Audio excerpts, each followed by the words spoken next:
Hello, everybody. Welcome back. Tropical update number 36 on post-tropical cyclone Fred's Category 1 Hurricane Grace and Tropical Storm Henri.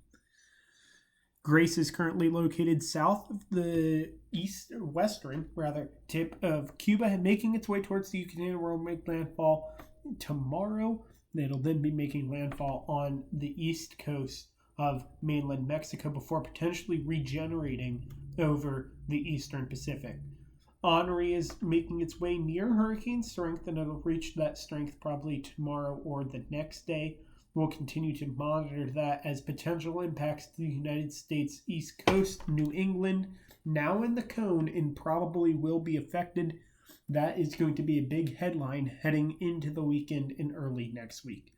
Let's begin with Fred, though. Fred, we don't have much to say anymore. Clearly not a low pressure, well, it is a low pressure system, but not a cyclone. So post-tropical cyclone Fred, well, I guess they're still considering it a cyclone. Anyways, beside the point, at this point, tornado watch for much of central and eastern Pennsylvania, flood watch eastern Pennsylvania, upstate New York and southern Vermont, New Hampshire, and Maine. Again, flood threat, tornado threat will continue with Fred until it makes its way off the coast, I believe tonight or the next day. The next full advisory from the Weather Prediction Center will be at 11 this evening. 2 to 4 isolated 6 for the northeast, much of Pennsylvania, New York, and New England. Again, slight risk of tornadoes today and a marginal risk of tornadoes tomorrow. Again, that tornado watch is currently in effect for central or eastern Pennsylvania. Looking at Grace today, we can see its eye. It's not like the most beautiful eye ever. A huge cloud field with it offset to the east side. But Grace definitely stronger now, 80 miles an hour, pressure down to 989 as the last recon passed. Again, those odds of reformation in the eastern Pacific currently at 30% within the next 5 days. Hurricane warning in effect for the Yucatan Peninsula from Cancun to Punta Herrero, including Cozumel. Tropical storm warning north of Cancun to Campeche and south of Punta Herrero to Puerto, Costa. Again, tropical storm watch in effect for that southwestern province of Cuba. That's Pinar del Rio, as well as Isla de Juventud. So that is your current watches and warnings. We'll probably have a hurricane watch in effect for eastern mainland Mexico here soon. And of course, that'll get upgraded to a warning as Grace makes its way towards the Mexican coast. It will likely weaken back down to a tropical storm briefly after passing through the Yucatan and then regain hurricane strength potentially probably heading into that time frame. As we can see, tropical storm force winds possible as early as Friday night on the eastern coast of Mexico, and we'll see them early tomorrow morning along the Yucatan coast. Rainfall, of course, is a big concern with this. 5 to 10 isolated 15 for central and northern Veracruz and Mexico, and 4 to 8 isolated 12 for the Cayman Islands and the central and northern Yucatan. Storm surge is going to be 3 to 5 feet near and just north of the landfall point. Of course, in the United States, that would warrant a storm surge warning, but those aren't issued outside the United States. But still, storm surge, of course, a huge concern, as well as rain and hurricane force winds. Here's the HWRF representation of Grace. Grace going to be making its way again towards eastern Mexico, and then we'll see it reform here off the coast. I don't think the HWRF does a great job of showing how it will reform, but nonetheless, it shows the possibility of that down the road. Again, we'll be watching for that. Note that the low-level center dissipates for a while, so the name will not be Grace if it were to reform in the Eastern Pacific. We can see the plane's latest pass on the storm there. Those purple wind barbs indicating hurricane force winds. Of course, that pressure of 990 adjusted down to 989 as of the latest intermediate advisory issued just minutes ago. As we can see here, again, the European ensemble very clearly showing Grace 1 and the next storm forming in the Eastern Pacific out of Grace's remnants, at least the mid and upper level low pressure systems associated with Grace, but not the low level center. Again, we're watching the Yucatan and Mexico for that.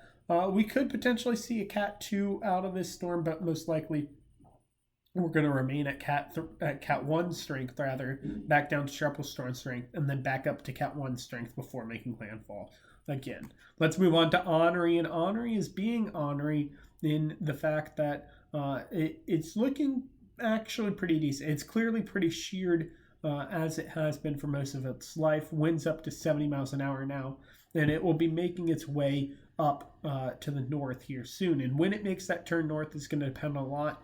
And I'll speak more on that once we get to the models, because I think that'll explain what's going on a lot better. The next full advisory at 8:11 p.m. this evening, as we see odds of tropical storm force winds for Rhode Island and Cape Cod all the way up to 50% already now.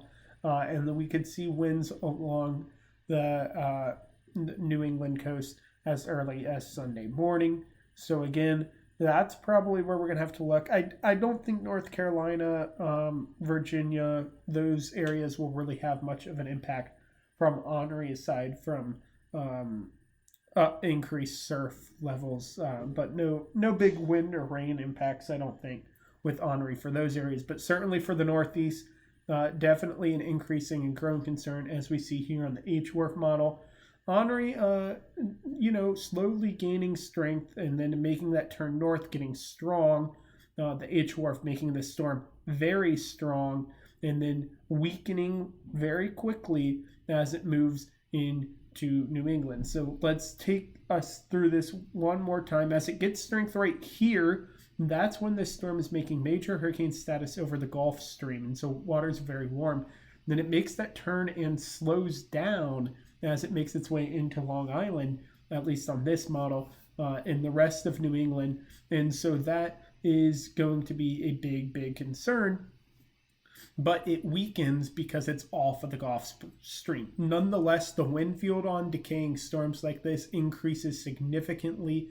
So we're really going to be wanting to watch Henri very closely, as if it does get super strong in strength, that'll be a big concern. Again, most of the models at this point bring this into Cape Cod or somewhere along the northeastern United States coast. The European is a bit further to the north, the GFS a bit further to the south. The stronger Henri gets, the further south on the American coast it would make landfall. The weaker Henri stays, the further away it'll be from the United States and potentially avoid it altogether. Again, you can kind of see that on the European ensemble there. Those orange lines closer to the coast, the blue lines further away from the coast.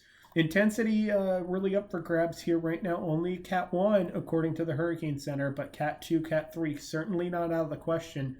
Again, I showed you that purple model, that purple line that goes up to Cat 3 and that purple line that heads into New England on this representation. So that, again, that's a bit stronger. This model has a skew to be stronger, but nonetheless, it's certainly something we're going to watch, as it's very clear that the Northeast has potential impact from Henri.